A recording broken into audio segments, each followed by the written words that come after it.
السلام علیکم ورحمۃ اللہ وبرکاتہ۔ نحمدہ ونصلی علی رسولہ الکریم، اما بعد فاعوذ باللہ من الشیطان الرجیم، بسم اللہ الرحمن الرحیم۔ قد جاءکم من اللہ النور۔ حضرات محترم، جیسا کہ ابھی عید میلاد النبی کا موقع ہے، اس مبارک دن کا پوری دنیا میں جشن منایا جاتا ہے۔ اپنے نبی کا ہم جشن مناتے ہیں، اپنے آپ کو ہم عاشق رسول کہتے ہیں، دیوانہ رسول کہتے ہیں۔ لیکن دیوانگی کیسا ہونا چاہیے، عاشق کیسا ہونا چاہیے، جیسا عاشق ہونا چاہیے، آج ہم اس طریقے کا عاشق نہیں بن پا رہے ہیں۔ وجہ کیا ہے؟ ہم لوگوں نے دل سے نبی سے محبت نہیں کیا ہے۔ جو دل سے نبی سے محبت کرنے والے تھے، اس کی ایک مثال میں آپ کے سامنے پیش کروں۔ آقا کریم صلی اللہ تعالیٰ علیہ وسلم کی بارگاہ میں ایک صحابی رسول، جن کی عمر صرف 13 سال ہے، جن کا نام حضرت طلحہ ہے، ابھی ایمان نہیں لائے تھے۔ 13 سال کی عمر، آقا کی خوبصورتی کو دیکھ کر دیوانہ ہو گئے، نبی کے عاشق ہو گئے، اور نبی کے عشق میں آ کر کے مچل کے کہا، یا رسول اللہ، مجھے کلمہ پڑھ کے اپنے دامن میں چھپا لیجیے۔ سرکار دو جہاں صلی اللہ تعالیٰ علیہ وسلم نے آپ کی بات سن کر مسکرائے اور اپنے دیوانے کو آزمانا چاہا۔ یہ 13 سال کا بچہ اگر یہ میرا دیوانہ بنا ہے، کیا حقیقت معلوم ہے کہ میرا سچا دیوانہ ہے؟ اس کو آزمایا جائے۔ آزمانے کے لیے میرے نبی نے فرمایا، اے طلحہ، یقیناً تو مجھ سے محبت کرتا ہے؟ کہا، یا رسول اللہ، میں آپ سے بے پناہ پیار کرتا ہوں، بے پناہ محبت کرتا ہوں۔ میرے آقا نے فرمایا، جو حکم کہوں گا مانو گے؟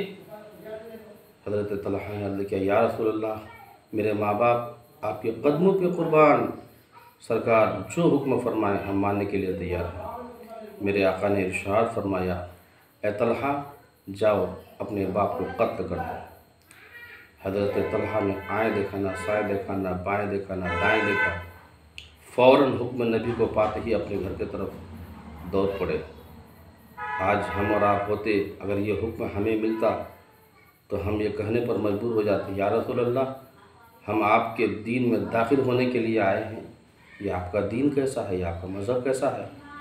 ہم تو دامن اسلام کو اچھا سمجھتے تھے، آپ تو میرے باپ کو ہی قتل کرنے کا حکم دیتے ہیں۔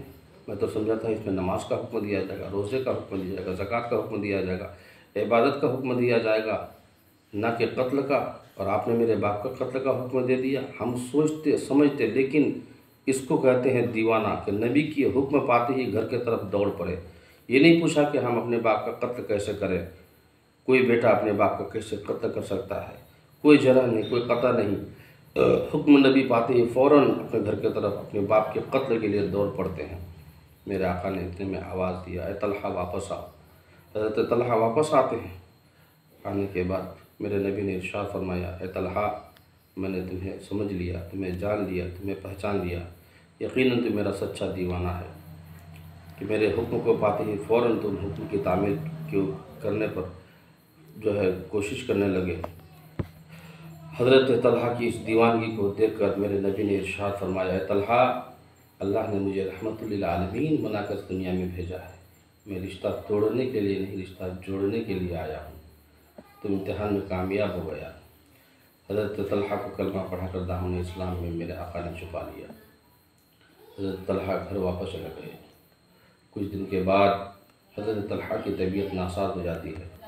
نبی کو خبر ملتی ہے۔ میرے آقا نے اپنے صحابہ، اپنے غلاموں کو حکم فرمایا، اے میرے غلاموں، چلو حضرت طلحہ کی عیادت کے لیے۔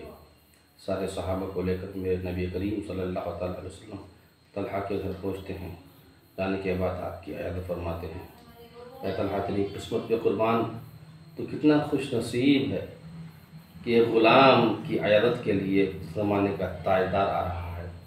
ایک غلام کی عیادت کے لیے سردار انبیاء آ رہے ہیں، امام الانبیاء آ رہے ہیں، سید الثقلین آ رہے ہیں، نبی الحرمین آ رہے ہیں، امام القبلتین آ رہے ہیں۔ اللہ اکبر! کیا قسمت پائی حضرت طلحہ نے۔ حضرت طلحہ کے گھر پہ میرے آقا کریم ان کی عیادت کے لیے پہنچتے ہیں، اور پہنچنے کے بعد پھر ان کے گھر والوں سے فرماتے ہیں، اگر طلحہ کا انتقال ہو جائے تو مجھے فوراً خبر کیا جائے، میں طلحہ کی نماز جنازہ خود پڑھاؤں گا اور اسے اس کی قبر میں دفن کروں گا۔ یہ وہ میرے آقا ارشاد فرما کر اپنے غلاموں کے ساتھ واپس آتے ہیں۔ ادھر میرے آقا واپس ہوئے، ادھر حضرت طلحہ نے اپنے گھر والوں سے پوچھا میرے نبی نے میرے بارے میں کیا فرمایا؟ گھر والوں نے کہا آقا کریم صلی اللہ علیہ وسلم نے فرمایا کہ طلحہ کا اگر انتقال ہو جائے تو مجھے خبر کیا جائے، میں طلحہ کی نماز جنازہ پڑھاؤں گا اور اسے قبر میں خود دفن کروں گا۔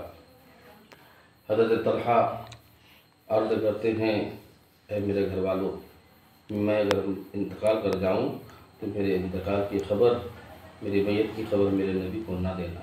لوگوں نے پوچھا اے طلحہ کیوں؟